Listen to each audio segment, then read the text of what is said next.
Близу 1 милион евра. Толку потрошил градоначалникот Рамис Мерко за одржување на Струшката дива депонија, ама само на хартија. Во последните 4 години, од 2018 до септември 2022, на име одржување и изграда на депонии за отпад, општината има потрошено 820.000 евра. Тоа е огромна сума пари, вели советникот Ален Дереман од редовите на ВМРО-ДПМН и додава дека само за последниот квартал од годинава општината прикажала дека за санирање на депонијата отишле 65.250 евра народни пари. Се сомневам дека реално се трошат тие пари за одржување на депонијата, затоа што дивата депонија во Струга уште е реалност кај нас и апсолутно ништо не е преземено за нејзино дислоцирање. Износот до скоро 1 милион евра е огромен трошок.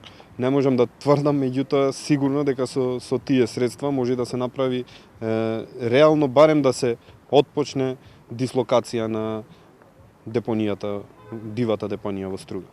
Струшката депонија представува една од најопасните нестандардни диви депонии во државата, со оглед на тоа дека на истата не е воспоставен систем за контрола на видот на отпад кој се одлага. Стружани гневни, природонаучниците укажуваат дека таа се наоѓа на плодното Струшко поле, каде во непосредна близина има и посеви, чиј род завршува на пазарите, што е катастрофално. Години оваќе се велите. Депонијата беше ке црне на горе.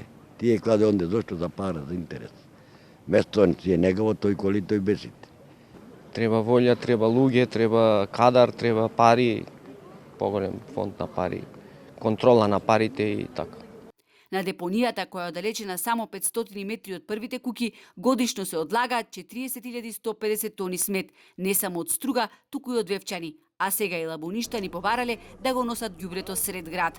Депонијата беше главно ветување на Мерко во битката за третиот градоначалнички мандат кој сега го турка.